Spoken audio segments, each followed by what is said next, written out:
So, welcome back to another edition of the Heart to Heart podcast. And my guest today is Mark Groves. So, you probably know Mark from Create the Love on Instagram. So, Mark is a human connection specialist, but really he's just a boss about relationships. A lot of people follow and really like his advice. I'm one of those people, and I'm super excited to chat with him today. So, Mark, welcome to the show, brother. Man, thanks so much for having me. I'm excited to be here.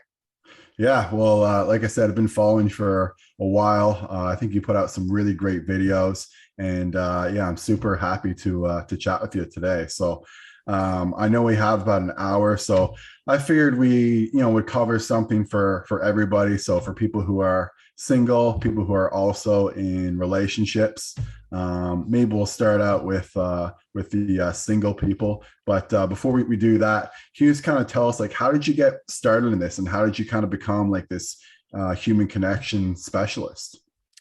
Yeah, I think so much of our passionate personal work is derived from our own personal desire to solve something or learn something. For me, that was definitely true. I sort of think of it like, we turn our mess into our message. And so my mess Love was that. I went through a breakup in my late 20s. I was engaged. And when I went through that breakup, I really wondered to myself, like, I was in sales at the time, and I thought, like, why am I so good at talking about everything but my feelings? And like in relationships, I'm not good at communicating. That makes no sense. It's not a skill set issue. There's something else going on. And I started to dive in. At the time, I was a pharmaceutical rep, so I was, could read science and understand studies and all that kind of stuff. So I was really obsessed with understanding the science of relationships. Like, why had no one taught me this? I wanted to like understand the sort of intellectual, like, what are the steps I can take to never go through this again or feel this again? And as I did that deep dive and went back to school and studied positive psychology, I realized that no one was being taught this. And I started to write about my experiences and what I was learning from my own mistakes and what I was learning in the literature and what I was learning from life. And that led to starting Create the Love, which was actually, ironically, again, born from another breakup. And I just started to see how relationships were just so transformative. They were so informing. They, like, people, when we go through a breakup, we often think we're a failure. And I started to see, like, no, it's such an invitation to deepen. Like, thinking it's a failure is just adopting the cultural narrative that keeps people together when they don't even want to be, which is, if you break up, you're a failure. So why would you ever break up? Stay together. People will celebrate you, even if you hate each other, which is crazy to think.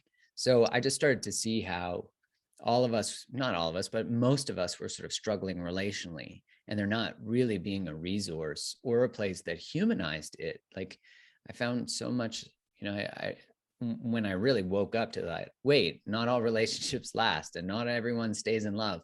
I don't know where, maybe my Catholic education, that was some sort of indoctrination that I experienced.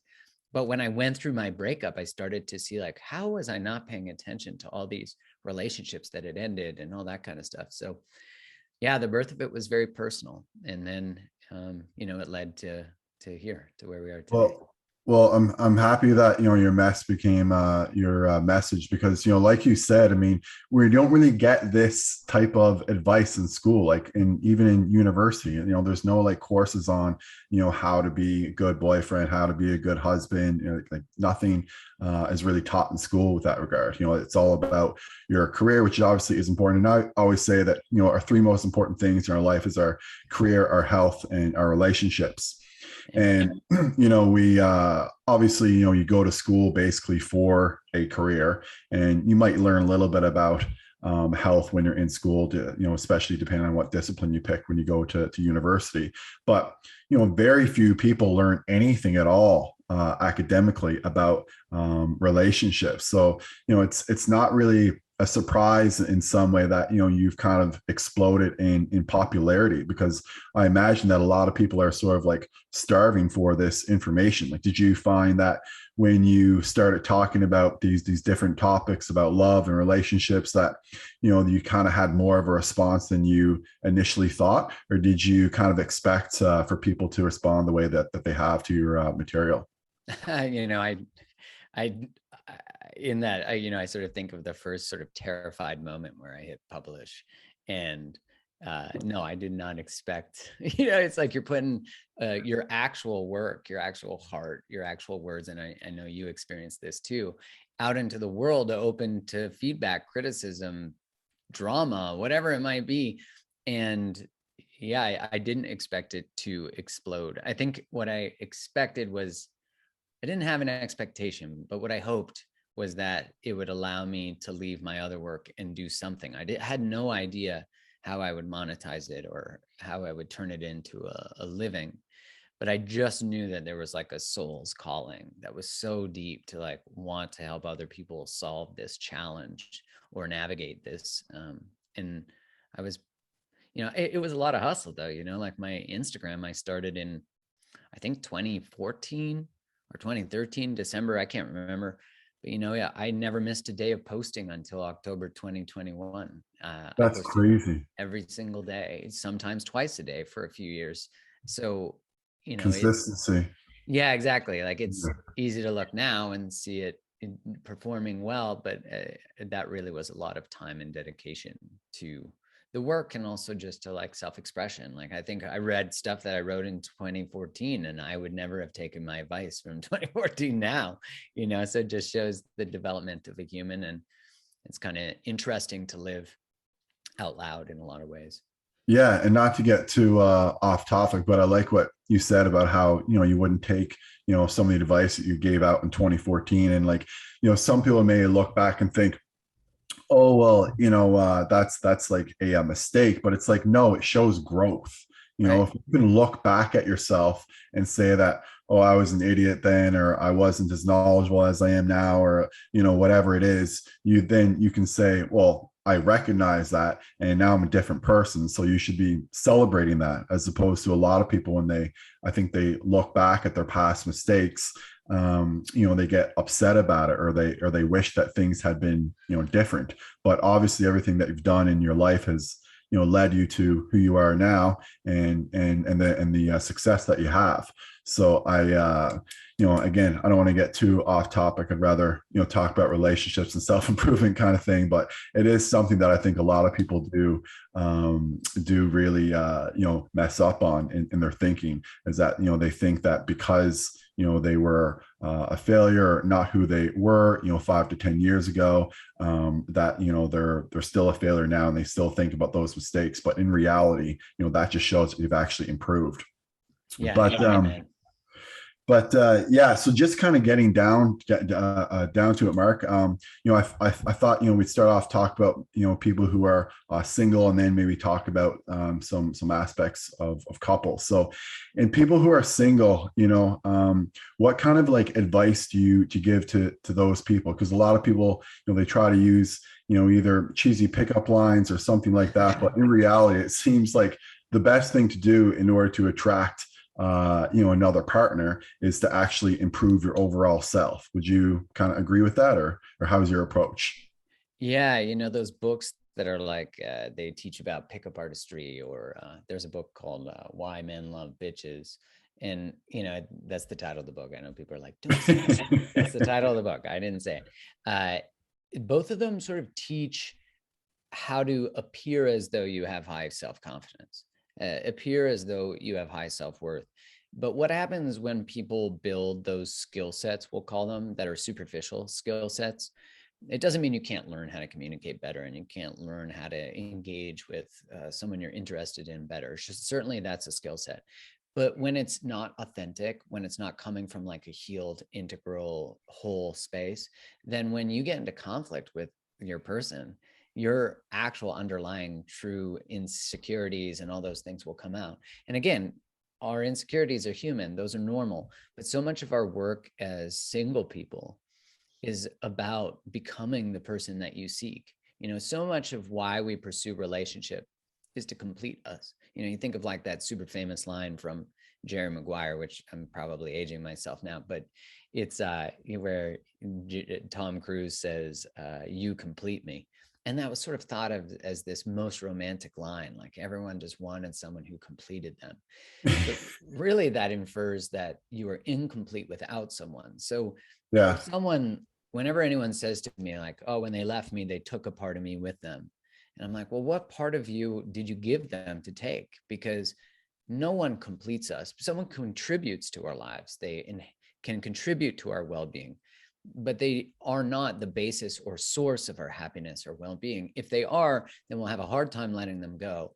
And even if they're toxic, and we'll have a hard, when we're actually pursuing the relationship, the pressure on the relationship is that the relationship is the source of these things. And that's way too much pressure on a relationship.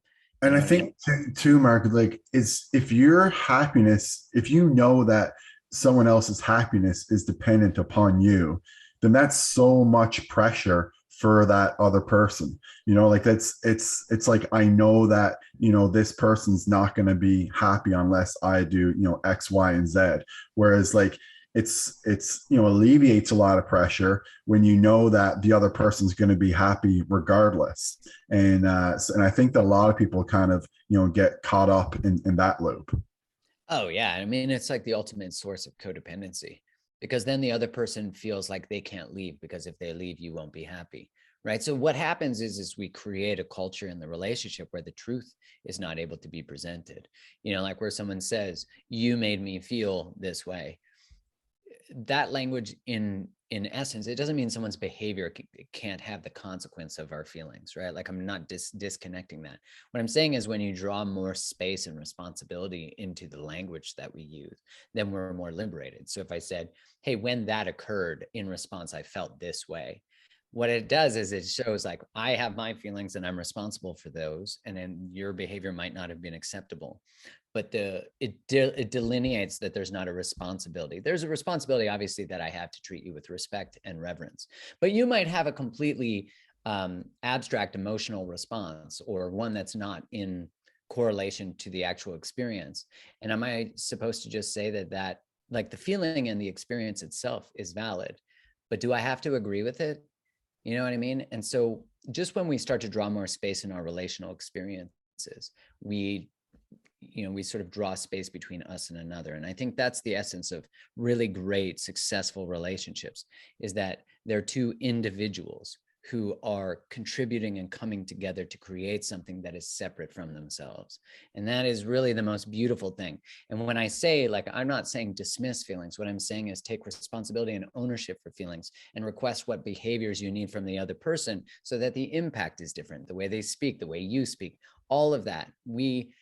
Really successful relationships require a hyper sense or of responsibility for self. Yeah, and I think too that like it's not just like, of course, you want to pick the other person up when they're feeling down, but you don't want that to be the basis of your relationship. I think the basis of your relationship, you want it to be that you're both happy, and then you both make each other happy, and then when you're together, you're happier when you're together. But it doesn't mean that when you're apart that you're not happy. And like I've heard of people before, where like they're actually upset when they hear that their partner is not with them, and they're happy. And it's like, if you love someone, you would want them to be happy all the time, whether they're with you or whether they're not with you. So I think it's important for people That's to funny. definitely understand that, like, your happiness should definitely not be dependent upon the other person. And that's bad for yourself, and it's bad for the other person, because obviously if your happiness is dependent on someone else, then you're going to need that person around, or you're going to need constant reassurance, which is going to be difficult on you. And then if you constantly need reassurance, then that's going to annoy your partner. So like you're not only just happy, you're not only helping yourself, but you're also helping your partner, and you're helping the relationship when you kind of understand that. Yeah. When two people can operate from that sense of interdependency, which is, hey, you're going to need me sometimes and I'm going to need you. This isn't the absence of needing or the absence of desire or it's saying you got to do both. You have to learn how to be with and be with yourself, be with the other and be with yourself. And that's important for all relating, because anytime you're hyper individuated, you're not connected to other people. Whenever you're overtly connected to other people at the cost of yourself, you're not connected to yourself, right? So there's always this trade-off that we generally have. And that's really how most of us relate. And that fits perfectly together. If someone is someone who overgives, there's likely someone who overtakes, like we fit perfectly. And that's why relationships are always informing us in places where we're not free yet, where we haven't done the work, where we need to be better at communicating, where we need to take care of ourselves more, and I think that's what you said about not depending on them for happiness, but still getting happiness. It's not the absence of it, it's saying that it's not the source of it. Okay. And then for people who are single, Mark, like what is the main thing that you tell people? Because I find that a lot of people think that, someone should like just love them for the way that they am. And I understand, people when they say that, but really, what you want to do is you want to, I think, create the best version of yourself, and then you'll attract a better mate.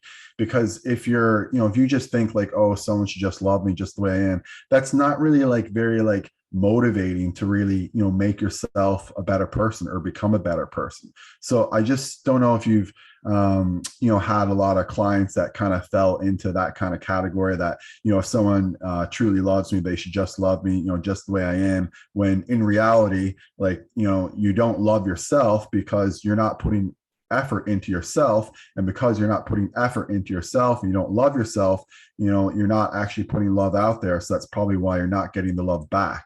So I don't know how you kind of, interact with clients who maybe, have that sort of attitude, and how you kind of navigate. Yeah, often when I hear someone say something like, this is just who I am, sort of like, this is a deal breaker, if you don't like it, blah, blah, blah. It's often from a really guarded space, that type of language. Listen, if I'm supposed to, I can love you for who you are. But if who you are is not kind, not respectful, not, you're actually just not a nice person, I'm supposed to just unconditionally love you. Sure, I can love you, but I'm not going to tolerate what's going on. And I think that's the difference. We don't often know the difference between being compassionate for someone's circumstances or what made them the way they are, but also not tolerating it. And unconditional love gets confused as this too, that we're just supposed to tolerate behaviors that are not okay or disrespectful. So when someone says something like, this is just who I am, I can love you for who you are, as long as you're actually like moving towards growth and taking responsibility for how you show up. And it's actually changing, because so many of us will say, someone will apologize, but then they don't change. But like really, ultimately, the best apology is actually changed behavior. If they're not changing, then their apology is moot. It doesn't matter. It's like when we say like believe actions over words. That's true. But I would also say that it's always an orange flag whenever words and actions don't match. It's a time to pay attention. And so that's where some of us get lost in the lip service, and others get lost in looking at the behaviors. Like someone says, I don't want a partner, or I don't want a boyfriend or a girlfriend, but yet they're treating you like a boyfriend or girlfriend. Well, there's still a disconnect between what they're saying and what they're doing. So ultimately, for someone who is a person who says, I just love me the way I am, there's often shame in some sort of behavior that they have. Like maybe they're overtly a bulldozer in communication, like they mow people down, or I'll see this all the time where someone says, this is just who I am. And all they do is just like dump aggressive, when they express. But it's a wounded part of them that's doing that. And by saying, this is just who I am, they're essentially recreating rejection, right? Because it's likely to lead to rejection. It's likely to lead to pushing people away. And so they recreate the story. And so the part that they're ashamed about, that they're aggressively trying to protect, actually needs nurturing, needs softness, which you think is sort of if they're really guarded and overtly aggressive in their expression, the idea that softness is going to get them somewhere sort of is counterintuitive. But that's actually what they require. They don't trust that when they're engaged in conversation with someone and they are soft, that they won't be hurt in their softness and their opening.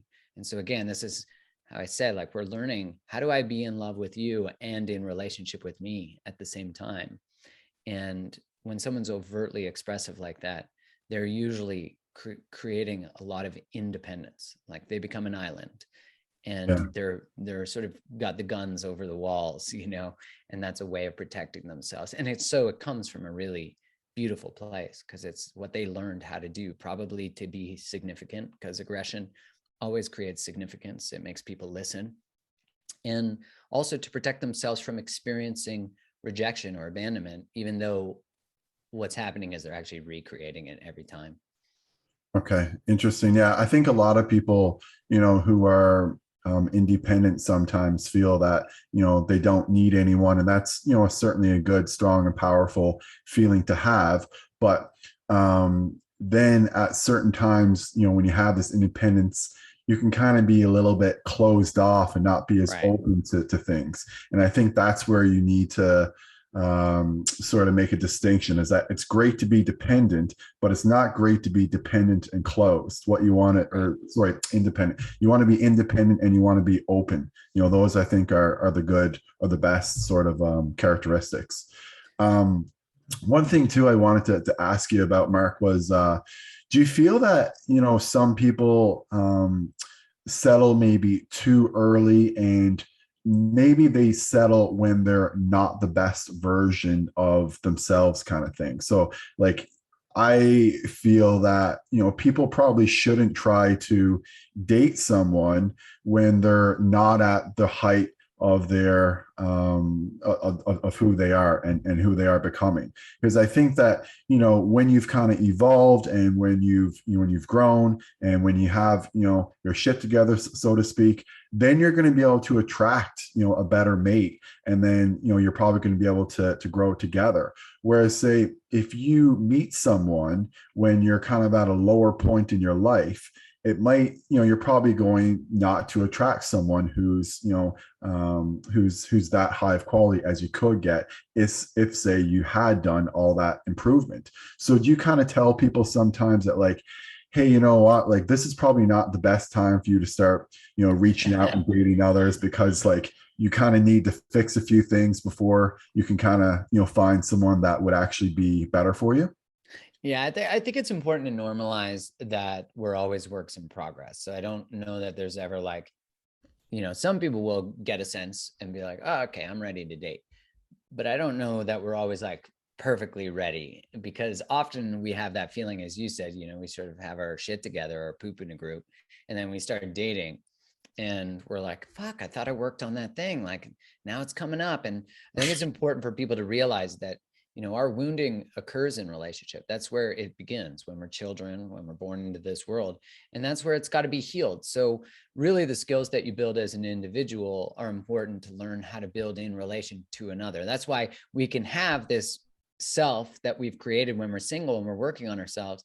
But when our needs start to bump up against someone else's needs, especially someone else that we love or are interested in, that's where you start to see the real work begin. Now, based on, I agree with what you said, that if you're someone who runs from relationship to relationship, who is actually seeking relationship in order to avoid the pain of loneliness, then I would recommend that you spend some time on your own, because really what loneliness is, doesn't mean that you can't desire relationship. I don't want to confuse that.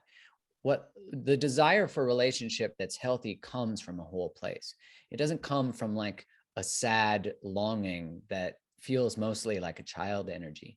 Loneliness is the misconception that someone else is going to give you the thing that you seek, when we spoke about at the beginning, is like, really give it to yourself. So one question that I often ask people to complete is, what is one thing that you always wanted as a child and didn't get?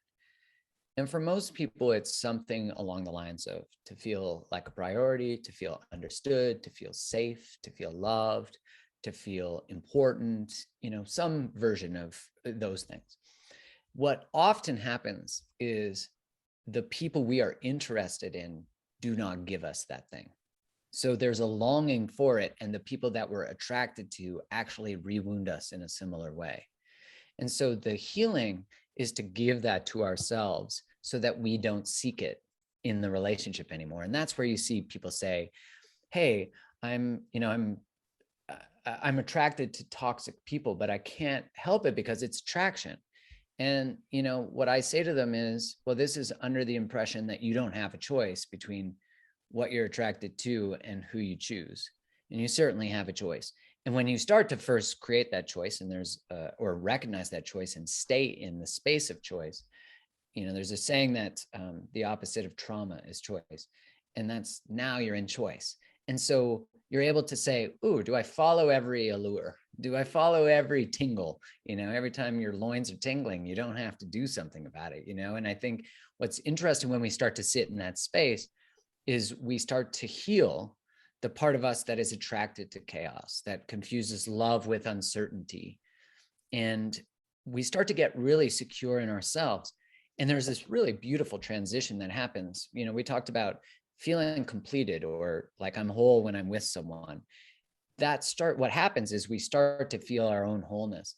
And really what makes us trust ourselves in the pursuit of relationship and dating is having good boundaries. One, knowing what we actually want and not like sugarcoating this shit, like declaring, what do you actually want? And then dating with that intention in mind, with every swipe you do, with every conversation you have. And because really dating is just the act of sorting. And most of us, when we're dating, are just waiting for someone to like us back rather than decide, is this person a good fit? And so figuring out what is it exactly that what you want. If you say I don't know, then you'll accept anything. That's the problem. So you have to get very clear. And then the other part is boundaries, just having boundaries around what you want, what standards of behavior. And you mentioned earlier, like getting so strong in yourself, which is getting to the standard that you only will hold in relationship. And anything that's less than that must fall away. Most of us, because we're so used to people pleasing or accommodating or just trying to find someone to complete us or to heal that thing, give us finally the priority we always wanted. We most of the time will abandon what we want and our standards for connection. And it is when you stand in your standards that you begin to get a sense of what wholeness actually is. And then you start to trust yourself. Then you realize, like, if this guy texts me back or not, or this woman or this person, it doesn't actually matter because I'm true to myself and I'm in integrity with who I want to be and my values. And I start to learn discernment. Is this true about me or not? Is this feedback real or not? And you start to really get a good sense of self. There's a great line from Pema Chodron in her book, When Things Fall Apart. She talks about this Buddhist principle called Maitri.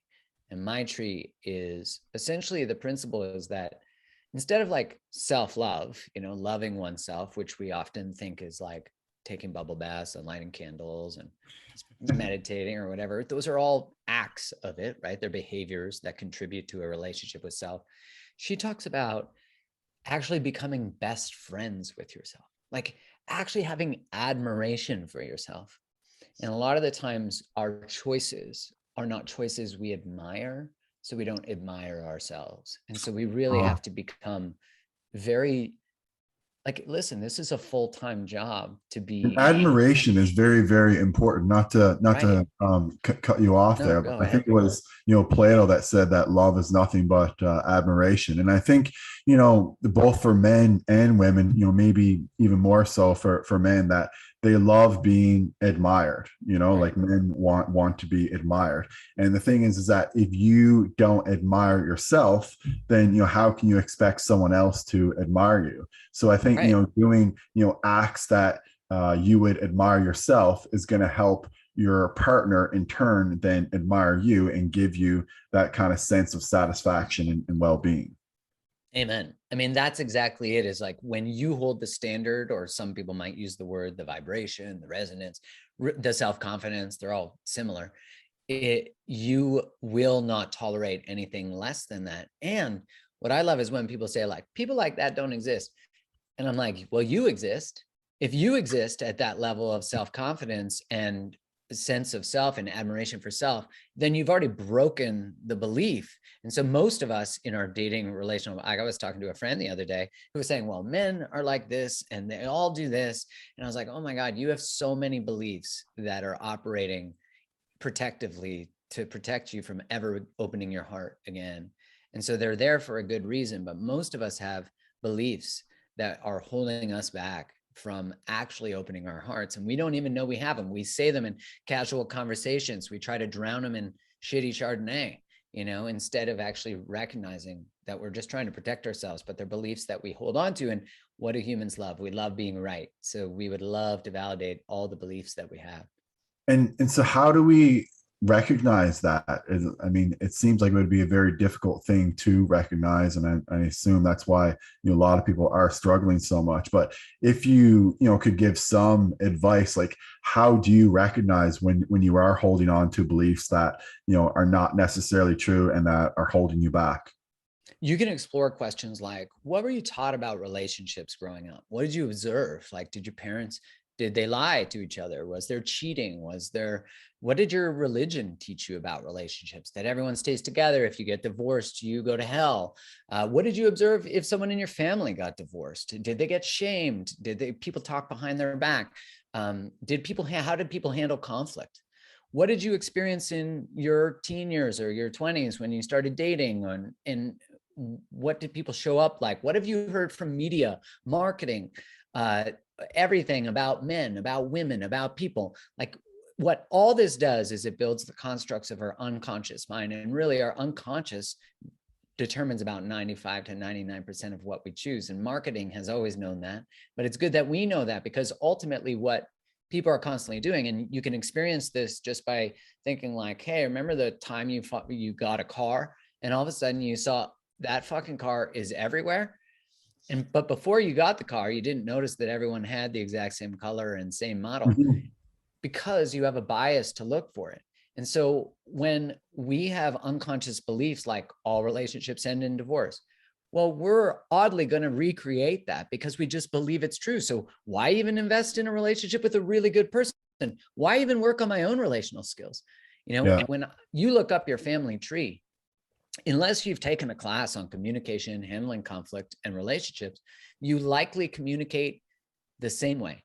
If you look up your family tree, you will see the exact same relational patterns generally.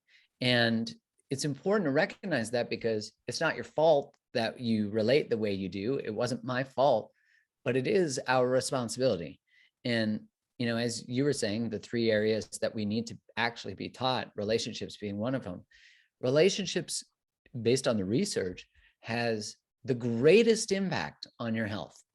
The Yeah, greatest I impact. can see that for sure. Yeah. Right. So like in the Harvard well-being study, which is the longest running study on well-being, it's now into its next generation. It studied graduates from Harvard with people from poorer areas of Boston, because they wanted to say, did socioeconomic statuses change people's health at certain ages? Certainly it has an impact. The greatest impact was the quality of people's relationships at age 50 determined their health at age 80. And it didn't have to be romantic relationships. And I think that's what's beautiful. It's like, listen, you can learn. If you look at romantic relationships, they are a magnifying glass to the things we're bad at. But if you have bad boundaries in romantic relationships, you'll have bad boundaries at work. You'll have bad boundaries with certain friendships. And so it just offers us this beautiful window into where we can change and heal. Because if you have bad boundaries, you likely have a chaotic nervous system. People Yeah. pleasing, you might have things like irritable bowel syndrome, gut issues, skin, like all these types of inflammatory processes are related to the inflammatory process in our body. And in the research from the Gottmans, they saw that people who were in high conflict relationships, but not actually in a fight, sitting beside their partner, their bodies were acting like they were beside a threat, like a tiger. And in other research looking at people who have high conflict relationships, they had higher levels of leaky gut, which again is an inflammatory process. So you see that how we relate determines so much, and all of us can change how we relate. I think everyone just needs to know that. Like, it's a skill set. It's not reserved for specific You people or can people. learn how to do it. Like people Exactly. yeah, people think that, it's something that we're born with kind of thing, but it's like, getting good at relationships is something that you learn and that you practice and that you cultivate throughout your life. Amen. And it's unfortunate that, we don't get taught this in school.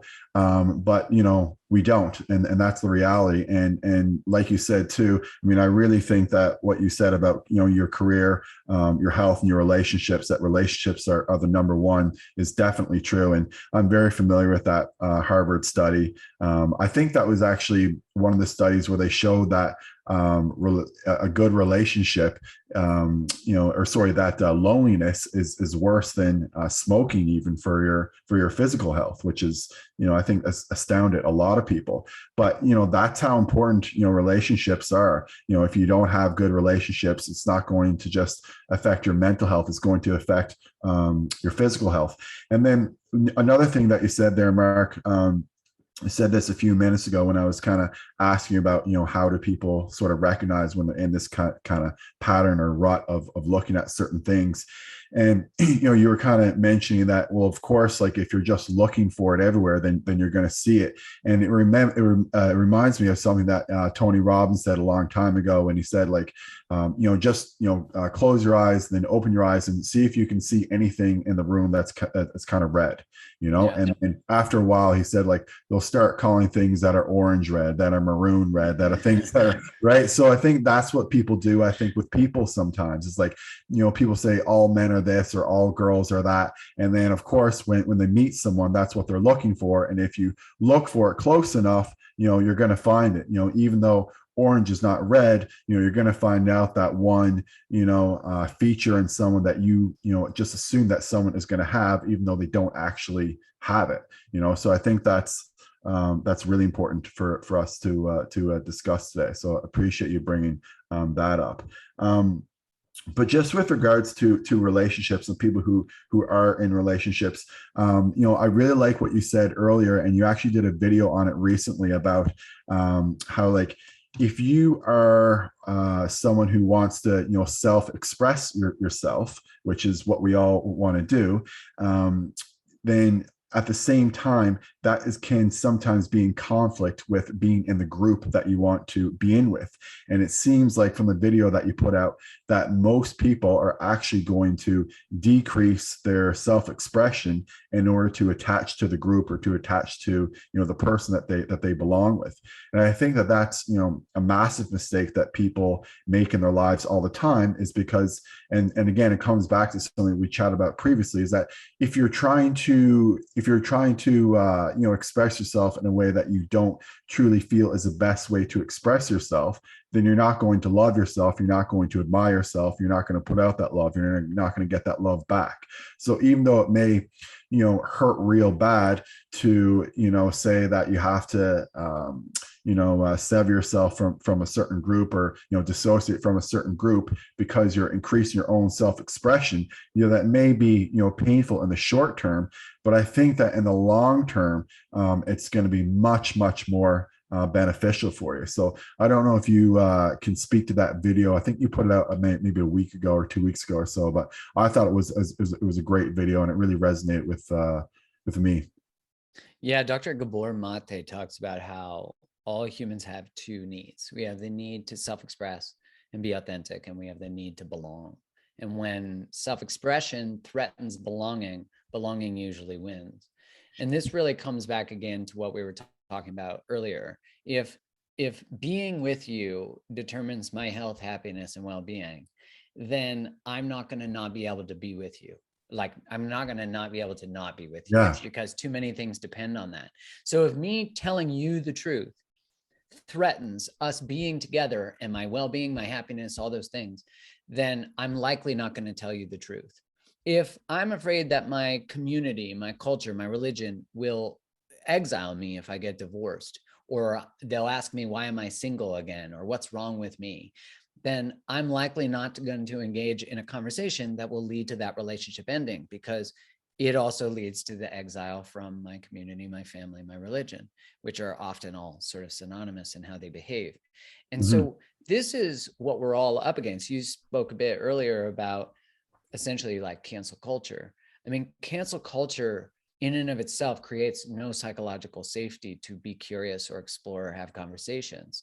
It makes the world binaries. And what it does is it models exile as a way of, like, we were talking about if you go back to someone's past and you're like, hey, you weren't as good of a person, or you didn't give as good advice, or you said this. Don't get me wrong, people should be held accountable for behaviors they've never been held accountable for. However, we also need to model what is restorative. Restorative justice is different. It's about, how can someone change? How can someone grow? Can someone learn from their experiences? Of course they can. The reason I say this is modeled by our society, especially very heavily right now, but it's always been modeled by our society. It's been modeled by our religions. People get exiled for having sex before marriage, getting divorced, having a kid out of wedlock, name it, right? People have been traumatized by these experiences that have never allowed them to speak their truth. There's a great book by Dr. Harriet Lerner, who, I think she's a doctor, but either way, she's a psychologist, and her book is called, she has one called Dance of Intimacy and the other one called Dance of Anger. In Dance of Intimacy, she answers the question that she gets all the time, and I get this question a lot too. Why are women more interested in learning about emotions and relationships than men generally? And she said, it's because the subordinate group must always learn the needs and nuances of the dominant group to survive. So like, women had to be more powerful with language and the ability to dance, sort of be on eggshells, because the cost of uncontrolled male emotion could be death, right? So when we look at why I can't say what I actually feel, or why can't I just tell my partner I miss them, or I feel taken for granted, or this isn't working, it's because there is literally the momentum of human belonging actually holding us back. And you think, if you look up your family tree and you generally look up your similar gender line, so I would look up my paternal line, a woman would look up her maternal line, you'll actually see where someone lost their voice for the first time, where someone lost their connection to emotionality for the first time. What was the cost?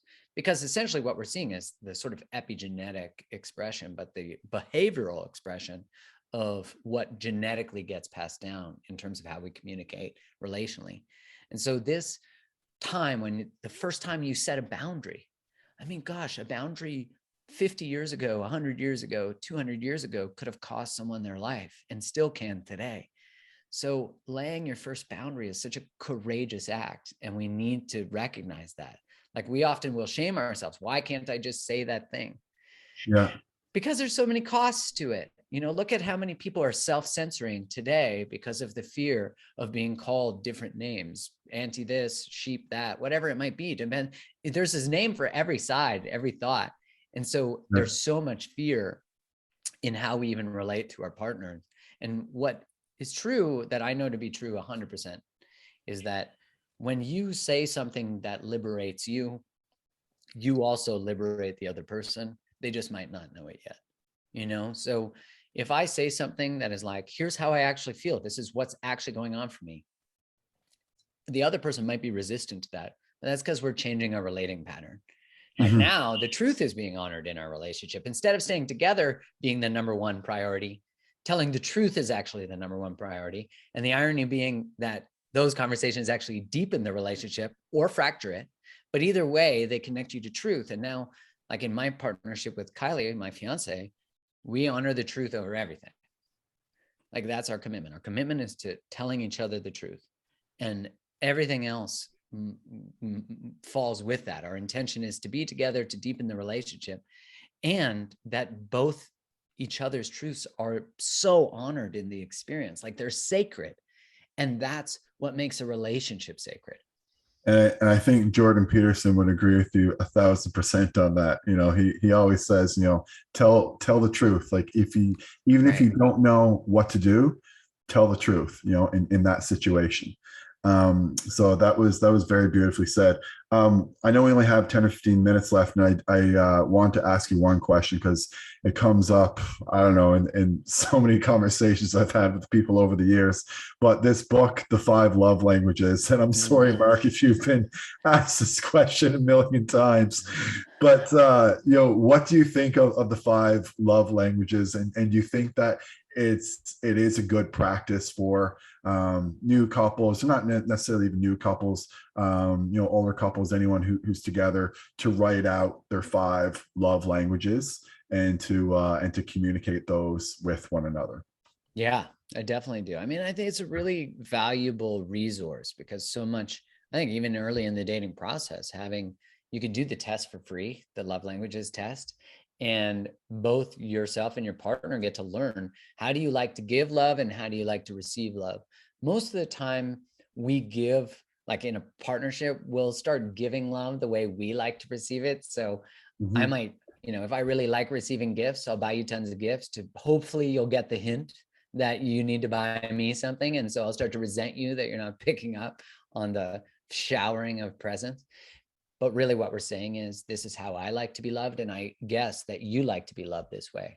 I see a lot of couples that sort of miss each other because they have different love languages. But if they just understood love languages, they'd actually be meeting each other. And for example, like I have a friend who's a couple where one of them was like, I just feel like you don't tell me that you love me. Like, I just don't feel loved by you. And he's like, I pick you up from work. I bring you this, like I bring your favorite coffee when I grab you. And she's like, yeah, but you don't tell me. Okay. And that's because her love language is words of affirmation and his is acts of service. Yeah. Right. So usually this is often true. It's unfortunately often true.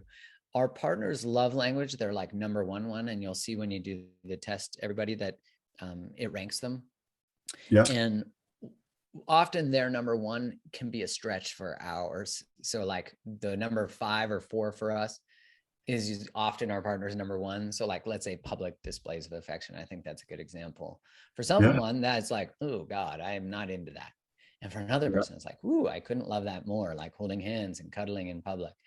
And so it often, the other person's love language requires us to stretch a little bit. And our love languages are usually like determined by what we experienced as children, and they can change. And you can learn, like I know people who had the hardest time hugging when as adults because their parent never hugged them, and then now they love hugging, but it was so uncomfortable at first because it was vulnerable, and there was a little bit of anger and resentment that they didn't get hugged enough as a child.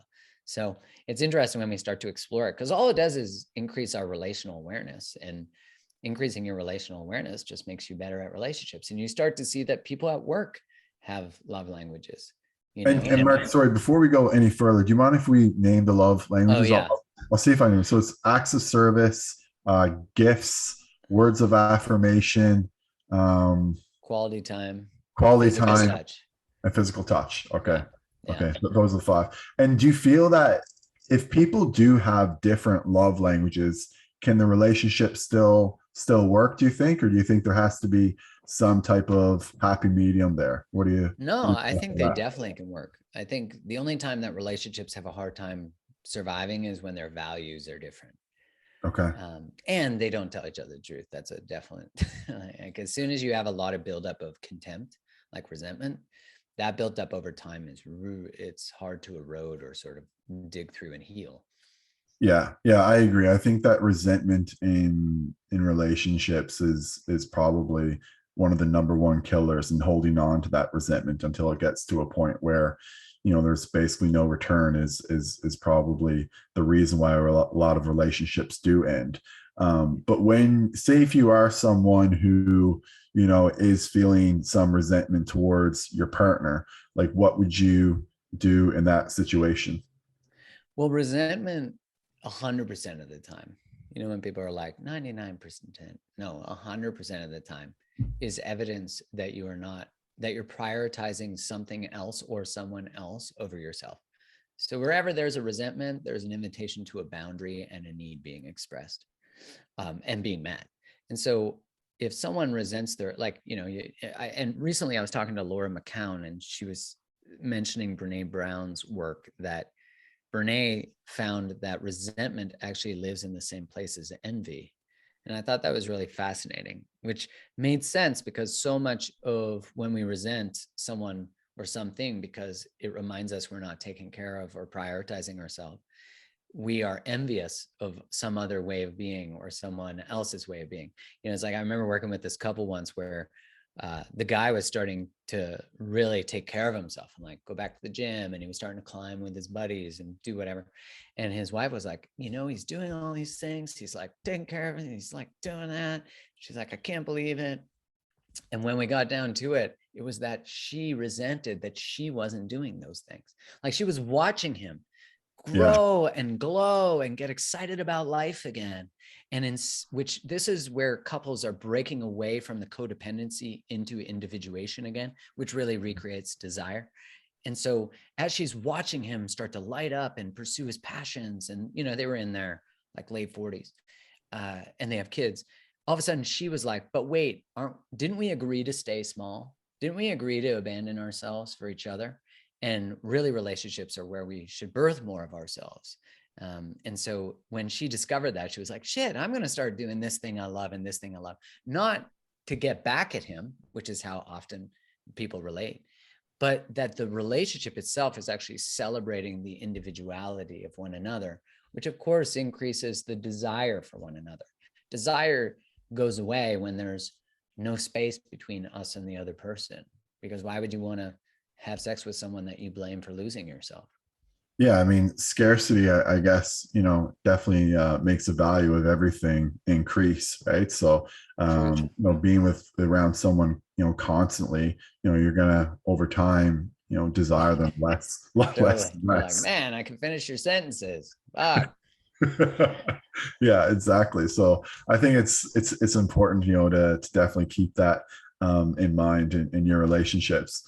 On that note, Mark, I know we only have a few minutes left. Is there anything here that I haven't covered today or haven't asked you? I mean, I know there's probably a million things, but if there's one thing, in these last few minutes that you could say that I haven't covered, does anything else really come to mind? No, I think like just to sort of wrap it in a bow is that relationships and just life is an invitation to get to know yourself, to understand yourself, to get to know where you need to heal and where you need to grow and where you need to expand and what you need to pursue in terms of your passions. And really, relationships are constantly informing us of that. And one thing that really develops a lot of attraction within a relationship is when one and both people are going on adventures together, because the mind and the soul associates the novelty of the new experience with the partner.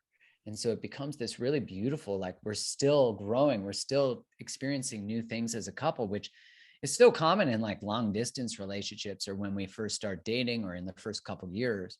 But we often get complacent. And, that complacency, although it's totally normal and human to begin to get complacent, it takes real beautiful intention to say, how could I show up today to make my relationship feel different? Because so much of the time, the question or the thought we have is, my relationship isn't giving me what I need. And the real flip to that is, what does my relationship need from me in order to feel that way?